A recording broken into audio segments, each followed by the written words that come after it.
M.A.Taylor, it's great having you on Crossroads. Great. Thank you for having me. I'm really happy to be here. Yeah, so a lot of people have been asking about Hunter Biden. The issue with Hunter Biden is alleged deals with Russia and China. They were mentioned by Trump at the recent the political debates between him and Biden.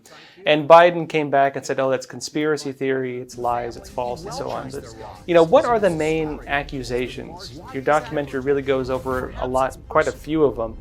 Could you outline what are the main accusations here? The main accusation is that Hunter Biden gained access to government officials, money, various deals through his father while he was vice president of the United States during the Obama administration.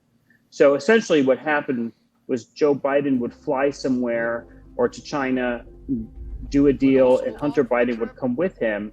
And while Joe Biden was doing the business of our nation, Hunter Biden would be getting some kind of backroom deal or investment from some very shady characters, being the CCP, the Chinese military, into companies that he would then invest in. And a lot of these companies were actually working against the interests of the United States. So there is nothing particularly illegal about investing or foreign investors or these kinds of deals. But the problem is that Hunter Biden has no skill set that any of these investors need. He's not like a Bill Gates. He's not a Sergey Brin. You don't bring him on to give you advice or consult because he has no skills. And so it's clearly a quid pro quo. It's a posturing. And the problem is that Joe Biden's son received a lot of money, made a lot of money, and he owes the Chinese government favors. So if he becomes the president of the United States, he's going to have to pay China back for all the deals they gave his son, which is hugely problematic as the president of the United States. Now, how much money are we talking here?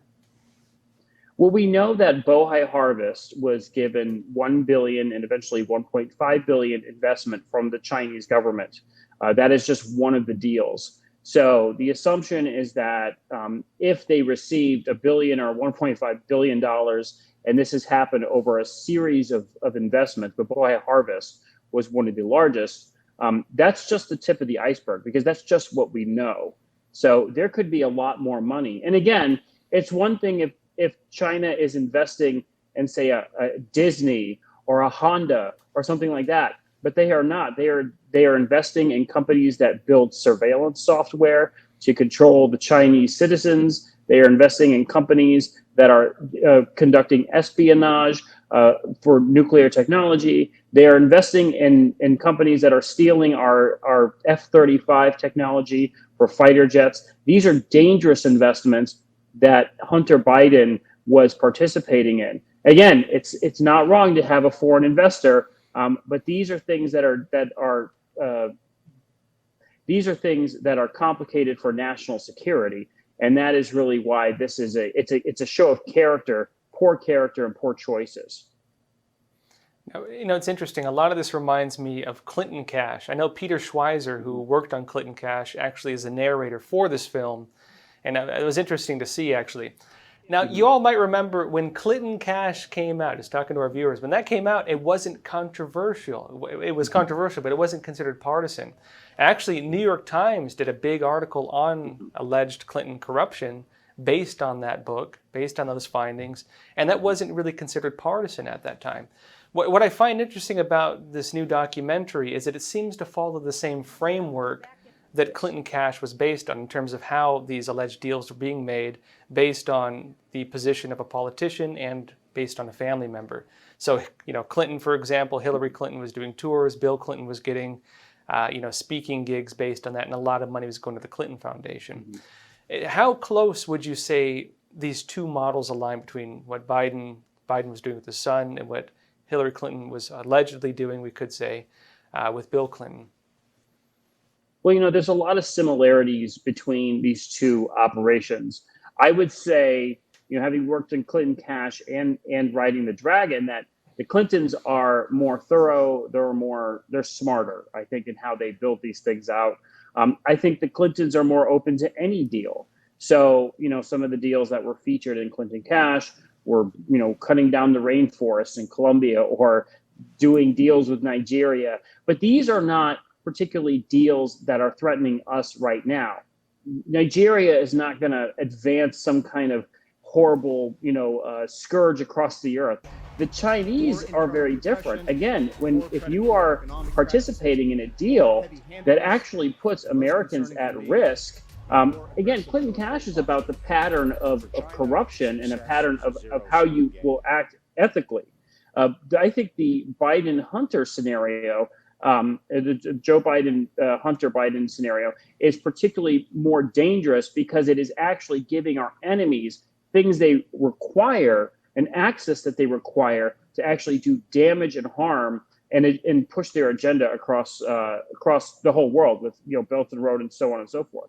So I think the worst thing in the Clinton Cash film was clearly the Rosatom deal with the 20% of uranium sold to Russia, and which is terrible. With this, it's every single deal is actually terrible, and every single deal threatens every man, woman, and child in this country because it advances the communist and the CCP agenda everywhere.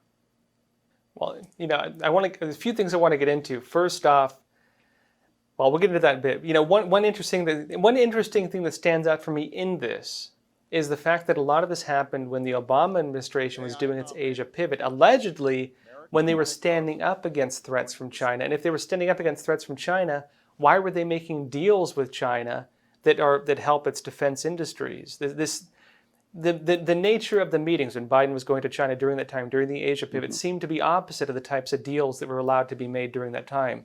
What's your perspective on this?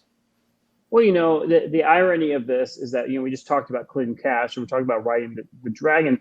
These are things that are happening in the same administration, right? There you have the Clintons. This is the Secretary of State. And not to mention, we haven't even talked about Chris Hines, who was a business partner with Hunter Biden, who is the son of John Kerry or the stepson of John Kerry. So what you have is a lot of high-level cabinet-level officials in the Obama administration who are trading favors with our enemies and self-enriching themselves. So I think it's a pattern of corruption within the administration itself. I'm not saying Obama was particularly participating in these things, but a lot of his people were.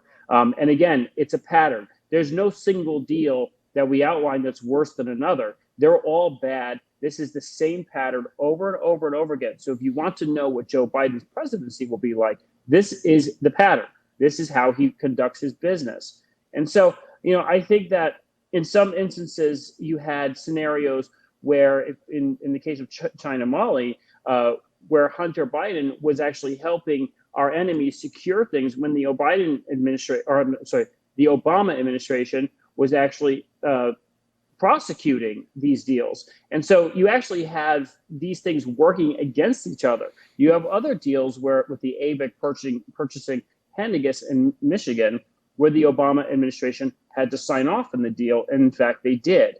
So I think that it's a pattern of corruption that kind of permeates the whole administration. It permeates at least three members, high-level members, Hillary Clinton, Joe Biden, and John Kerry. And they're doing it through their children in the case of Joe Biden and John Kerry. And then, of course, Hillary Clinton is doing it through her husband.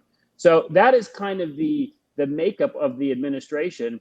And I'm sure there are other officials who are probably doing the same thing. And when you run the State Department and the State Department says, oh, you shouldn't do this, if you run it, you can get it passed. So it's a problem throughout that 8 years of that administration for these kinds of deals. And now they're coming home to roost. Now, it was interesting the timing of your documentary because around the time it came out, the Senate actually released its own report. It was mostly Senate Republicans, also alleging that Hunter Biden had made these different deals with China and Russia. And, also actually showed some issues with potential human trafficking, which was pretty bizarre. We can speculate on the nature of that. Maybe it was prostitutes or whatever, but there was mention of that in the report. The Biden campaign responded to that. Now, they said that these are conspiracy theories. It's playing into, extreme right conspiracies. The information's all false. How would you respond to that? I mean, look, I think that what the Senate report did, it merely just made some of these things official.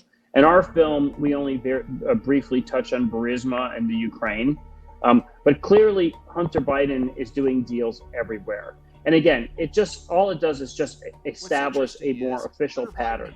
We're very clear in our film to say, for example, that they may not have known about Alan Ho and his espionage with China General Nuclear. But the fact of the matter is that they were 10% equity holders of China General Nuclear. So we're very clear to say that they may not know all the time, but again, you're still in bed with the CCP or the Chinese military entities that want to destroy our country. And so whether it's oligarchs, whether it's the CCP, it doesn't really matter. It just shows that they have either a poor choice of judgment, or they are, they just don't care about the safety of the United States and the free world. Now, that said, folks, we're again broadcasting 5 days a week, Monday through Friday, and also we do a live Q&A every Sunday, 10:30 p.m. Eastern Time. Also, if you want to support this channel, please consider joining us on Patreon. You can find the link to our Patreon page in the description below. As always, also, if you haven't already, please don't forget to like and subscribe. It really helps this channel.